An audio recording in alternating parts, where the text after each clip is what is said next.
सर्वस्य सर्वमक्षणयादद्विषभ्यो दिशां जहम् आरात्ते अतिरत्वारात् परशुरस्तु मे वारे त्वाभिर्षतु स्वस्तिरेस्तु वनस्पते स्वस्तिरेस्तु वनस्पते नमस्य कृत्स्नते रुद्राय नमो रुद्राय च कृत्स्नते गोष्ठमसि नमस्ते अस्तु मामाहिंसे नमस्ते अस्तु मामाहिंसे जाते पशुपुने सामगाय पुत्रय बसवनेषु संससे स्वस्तिनश्च गुणे अस्तु प्रतिनस्तु मना भव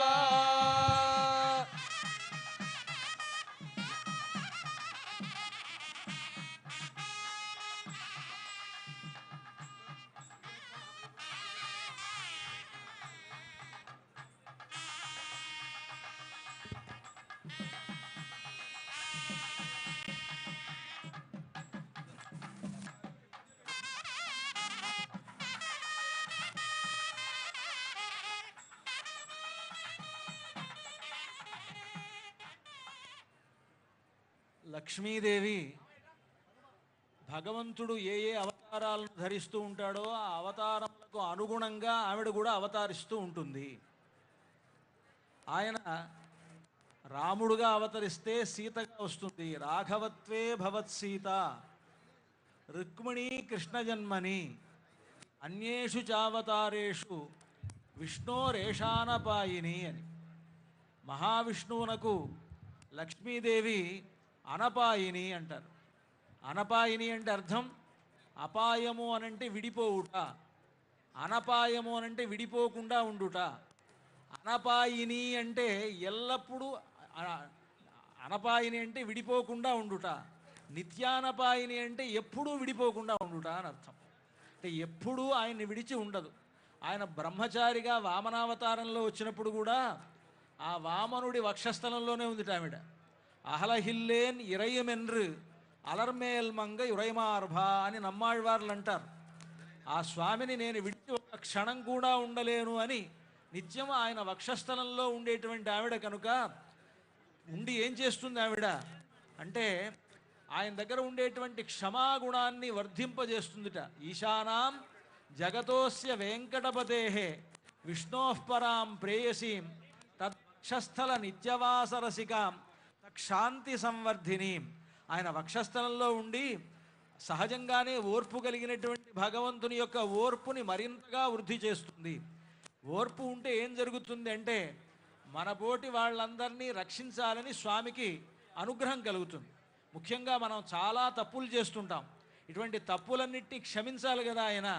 కనుక అలాంటి క్షమాగుణాన్ని పెంపొందింపజేస్తూ నిరంతరం ఆయన వక్షస్థలంలో ఉండేటువంటి లక్ష్మీదేవి ఆయన రాముడుగా అవతరించబోతూ ఉండగానే ఆయన రాముడుగా కౌసల్యాదేవి గర్భంలో ప్రవేశించాడు. ఆయన ఎట్లాగా అంటే దశరథ మహారాజు గొప్ప పుత్రకామేష్టి యాగాన్ని చేసి ఆ పుత్రకామేష్టి యాగ ఫలంగా రాముణ్ణి తన కుమారుడుగా అవతరింపజేసుకున్నాడు. కానీ సీతమ్మ వారు అలా కాదు, రాముడి కంటే ముందుగా తాను వస్తుంది అనమాట. అంతేకాదు ఆవిడ చెప్తుంది రామచంద్రమూర్తితోటి, మృద్నంతి కుశకంటకాన్, రామా నువ్వు అడవికి వెళుతున్నావు కదా, నీకంటే ముందే నేను వెళతాను అని. నీకంటే ముందు నేను ఎందుకు వెళ్ళాలి అంటే నీకు ఎటువంటి కష్టం కలగకూడదు. ఎందుకంటే నువ్వు నడుస్తూ ఉంటే మధ్య మధ్యలో ఎక్కడైనా ముళ్ళు గిళ్ళు ఉంటే ఆ ముళ్ళను నేను తీసేయడానికి కోసమని ముందుగా నేనే వెళ్తానంటుంది. సీతమ్మగానే అలా ఉంటే, అవతారమూర్తి అయినటువంటి సీతమ్మగానే ఆవిడ అలా ఉంటే ఆయన ఏ అవతారంలో ఉన్నా ఎప్పుడైనా సరే ఆయన కంటే ముందే ఆవిడ వస్తుందిట. కనుకనే ఇక్కడ సీతమ్మగా ఆవిడ జనక మహారాజు యొక్క చూడండి అమ్మవారు అర్చక స్వాములు అమ్మవారిని అలాగా దీన్ని చేతిలో ఉంచుకొని దీన్ని కైత్తల సేవ అంటారు సంప్రదాయంలో.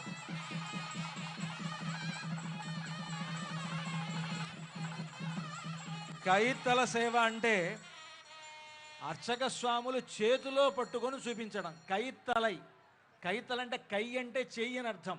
కైత్తల సేవ అంటే చేతి పైన ఉంచుకొని అర్చక స్వాములు మనందరికీ కూడా దర్శింపజేస్తున్నారు. అదుగో తూర్పు వైపు నుండి ప్రదక్షిణంగా అమ్మవారు అలాగ దక్షిణం వైపుకు, దక్షిణం వైపు నుండి అలాగ పశ్చిమం వైపుకు, పశ్చిమం నుండి ఉత్తరం వైపుకు వెళ్ళి మళ్ళీ తూర్పుకి వచ్చి ఉండి స్వామివారికి అభిముఖంగా కూర్చుంటారు. దీనికే శ్రియోద్వాహము అని పేరు. కళ్యాణం ఒక భద్రాచలంలో జరిగేటువంటి సీతారాముల కళ్యాణంలో సంవత్సరానికి ఒకమారు మాత్రమే ఈ విధంగా సీతమ్మ వారు ఎదురుగా ఉండి కళ్యాణాన్ని స్వీకరిస్తారు. 360 రోజులు స్వామివారికి నిత్య కళ్యాణం జరుగుతుంది. అయినా సీతమ్మ వారు పక్కనే ఉండి కళ్యాణం స్వీకరిస్తారు ప్రతిరోజు కూడా.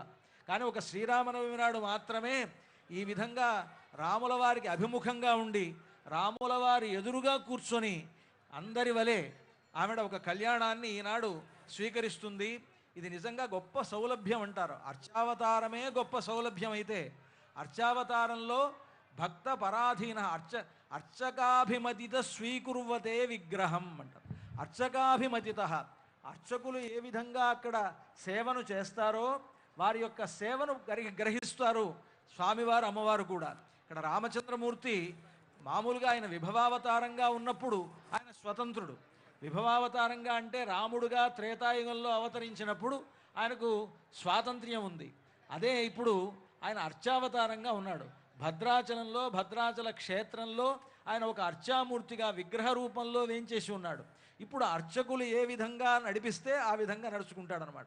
ఇప్పుడు అర్చకులు ఏం అవుతారు ఇక్కడ అంటే అర్చక స్వాములు ఒక సందర్భంలో తల్లి అవుతారు భగవంతుడికి, ఒక సందర్భంలో మంత్రి అవుతారు, ఒక సందర్భంలో వాళ్లే పుత్రులు అవుతారు, ఒక సందర్భంలో భార్య అవుతారు. ఒక అర్చకుడే ఇన్ని రకాల పాత్రలు పోషిస్తాడనంట. ఇది స్వామివారికి ఏమిటంటే ఆయన చేసేది అభిషేకం చేసేటప్పుడు తల్లి అవుతాడు, అలాగే ఆయనకు ఆరగింపు చేసేటప్పుడు భోజనం పెట్టేటప్పుడు తల్లి అవుతాడు, ఆయన ఊరేగింపు జరిగేటప్పుడు ఈ వీధిలో ఊరేగింపు జరగాలి, ఆ వీధిలోకి వెళ్ళాలి, ఈ వీధిలోకి వెళ్ళాలి అని నిర్దేశించేటువంటి వాడు అర్చక స్వామి కనుక మంత్రిగా ఉండి ఆ ఊరేగింపును నడిపిస్తారట అర్చక స్వామి. కనుక ఇక్కడ అర్చకాభిమతిత స్వీకుర్వతే, అర్చకాభిమతిత అర్చకులైనటువంటి వారు. అర్చకులంటే మీరంతా అనుకుంటారు అర్చకులు చేస్తున్నట్టుగా, అలా కాదండి. భక్త పరాధీన. అర్చకులంటే కేవలం వాళ్ళనే కాదు, వాళ్ళు ఒక రకంగా సేవ చేస్తున్నారు, మనం ఒక రకంగా సేవ చేస్తున్నాం. మనం చేసేది అర్చకత్వమే, వాళ్ళు చేసేది అర్చకత్వమే. అంతే తప్ప అర్చకులంటే వారు మాత్రమే అనుకోకండి. కాకపోతే వారికి అలాంటి ఒక యోగ్యతను భగవంతుడు కలుగజేశాడు, వాళ్ళు అలా ఉన్నారు. మనకు కొన్ని యోగ్యతలు కలుగజేశారు. మనం ఆయనకి అనేక రకాలుగా ఆభరణాలు సమర్పిస్తున్నాం. చూడండి, త్వరలో మనకు తెలంగాణ ప్రభుత్వం మన భద్రాచల క్షేత్రానికి 350 కోట్లు రిలీజ్ చేసి భద్రాచల క్షేత్రాన్ని అభివృద్ధి చేస్తోంది అని అంటే వాళ్ళు కూడా స్వామికి చేసేటువంటి అర్చకత్వమే అది. అంటే గవర్నమెంట్ మొత్తం తెలంగాణ రాష్ట్రం అంతా కూడా ఈనాడు రామ సేవలో తరిస్తోంది అంటే ఎంత గొప్ప విషయం అది. ఇదంతా కూడా అర్చకత్వమే, అంతా అర్చనే. ఒక్కొక్కళ్ళు ఒక్కొక్క రకమైనటువంటి అర్చన చేస్తారు. స్వామివారి ఇక్కడికి రావడానికంటే ముందు సంకీర్తనార్చన జరిగింది. వేద పండితులైనటువంటి వారు వేద మంత్రార్చన చేశారు. అర్చక స్వాములు అక్కడ వారికి నేరుగా స్వామివారికి పరిచర్యలు చేస్తున్నారు. అమ్మవారికి శ్రియోద్వాహం అనేటువంటి కార్యక్రమంలో స్వామివారికి అభిముఖంగా సీతమ్మ వారిని వేంచేపు చేసి వెంటనే ఇప్పుడు మన కళ్యాణోత్సవాన్ని ప్రారంభించబోతూ ఉన్నారు అర్చక స్వాములు.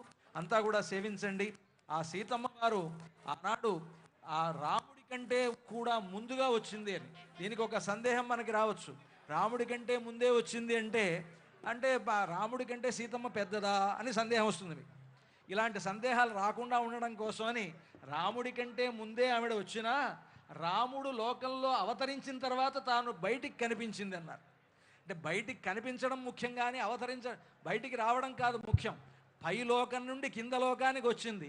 జనక మహారాజు దున్నేటువంటి యజ్ఞభూమిలో చేరి రామచంద్రమూర్తి భూలోకానికి వచ్చిన తర్వాత జనక మహారాజు భూమిని దున్నుతున్నప్పుడు దున్నినప్పుడు ఆ భూమి నుండి ఆవిడ ఆవిర్భవించింది. కనుక సీతమ్మ వారు ముందే వచ్చిందంటే అర్థం రాముడి కంటే ముందు పుట్టిందని అర్థం కాదు.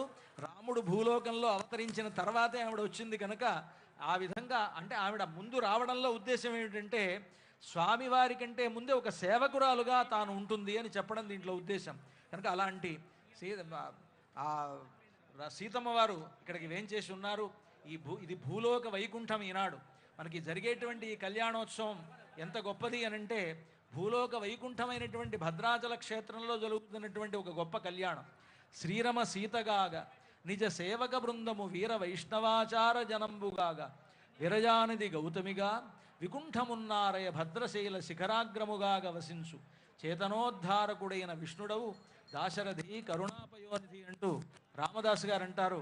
కనుక భూలోక వైకుంఠమైనటువంటి భద్రాచల క్షేత్రంలో శ్రీయోద్వాహ కార్యక్రమాన్ని అర్చక స్వాములు నిర్వహిస్తూ సీతమ్మ వారిని రామచంద్రమూర్తికి అభిముఖంగా ఇక్కడ వేంచేపు చేసి ఉన్నారు. మంగళం కౌసలేంద్రాయ మహనీయ గుణాత్మనే చక్రవర్తి తనూజాయ సార్వభౌమాయ మంగళం భద్రాచల నివాసాయ భద్రాయ పరమాత్మనే జానకీ ప్రాణనాథాయ రామచంద్రాయ మంగళం మంగళాశాసన పరైర్మదాచార్య పురోగమైః సర్వైశ్చ పూర్వైరాచార్యైః తత్కృతాయాస్తు మంగళం.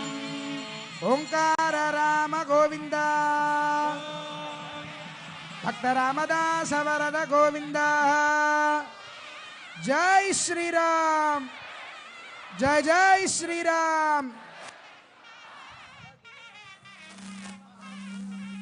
తతః కన్యావరణం కృత్వా అథ భగవదర్థం కన్యాం వృణీధ్వమిత్యష్టౌ శ్రీవైష్ణవాన్ ప్రేషయిత్వా దక్షిణతాంబూలాని దత్వా తాన్ విష్ణోర్నకం విష్ణోరరాటమసీతి ద్వాభ్యాం మంత్రాభ్యాం కన్యాదాతృసమీపం గత్వా ఓం విష్ణోర్నకం వీర్యాణి ప్రవోచం యః పార్థివాని విమమే రజాగం శ్రియో అస్కభాగదుత్తరగం మానస్త్రేధోరుగాయో విష్ణోరరాటమసి విష్ణోః పృష్ఠమసి విష్ణోశ్చ ప్రేస్థో విష్ణోస్యూరసి విష్ణోర్ధ్రువమసి వైష్ణవమసి విష్ణవే త్వా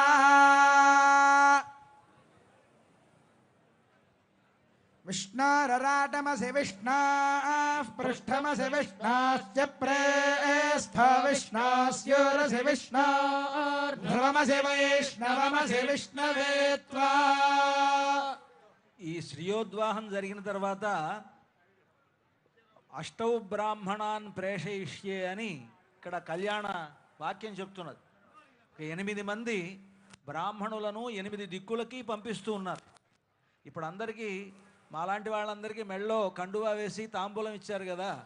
తాంబూలం ఇచ్చి మీరు 8 దిక్కులకి వెళ్ళి సరైనటువంటి వధువుని వెతుక్కురండి అని మనం పంపిస్తున్నారని అర్థం. మేము వెళ్ళి ఆ వధువుని వెతుక్కుని వచ్చాం. వెతుక్కుని వస్తే ఎవరావిడ అంటే అదుగో ఉన్నది సీతామహాలక్ష్మి అని మేము చెప్పాలి. ఆ సీతామహాలక్ష్మి అని చెప్పిన తర్వాత ఆ ఎదురుగా ఉండేటువంటి వాడు ఎవరు అనంటే సాక్షాత్తు మహావిష్ణు స్వరూపు అయినటువంటి రామచంద్రమూర్తి అని చెప్పాలి. మహావిష్ణు ఇప్పుడు ఇక్కడ కన్యాదానం అనేటువంటిది చేసేటప్పుడు కన్యాదాత అయినటువంటి వాడు మామూలుగా మన ఇళ్లలో మన పెళ్ళిళ్ళు చేసినా కన్యాదాతలమైనటువంటి మనం ఎదురుగా వచ్చినటువంటి అల్లుడు గారిని సాక్షాత్తు మహావిష్ణు స్వరూపుడనే అనుకొని దానం చేయాలి. కన్యాదానం చేసేటప్పుడు అవతలు ఉండేటువంటి వాడు నా అల్లుడు, ఈవిడ నా కూతురు అనేటువంటి భావన కాదు. మామూలుగా మనకు కూడా మన ఇంట్లో మన అమ్మాయిని చీ లాసౌ అంటాం కదా. మనం చీ లాసౌ అంటే ఏంటి అర్థం అంటే చిరంజీవి, లక్ష్మి, సౌభాగ్యవతి అని. అంటే ఈ కూతుర్ని లక్ష్మీ స్వరూపంగా భావిస్తున్నాం. అవతల ఉండేటువంటి స్వామిని రామచంద్రమూర్తిని సాక్షాన్ మహావిష్ణు స్వరూపాయ వరాయ అని సంభావించాలి. అది మామూలుగా మన పెళ్ళిళ్ళలోనే ఇలా ఉంటే ఇక్కడ జరిగేది ఎవరిది కళ్యాణం అంటే జగదానందకారకుడైనటువంటి రామచంద్రమూర్తి ఆయన అలాంటి రామచంద్రమూర్తికి సీతా మహాలక్ష్మినిచ్చి వివాహం చేస్తున్నారు. దానికోసమని ఈ అష్టౌ బ్రాహ్మణాన్ ప్రేషయిష్యని 8 మంది బ్రాహ్మణులను 8 దిక్కులకి పంపించారు.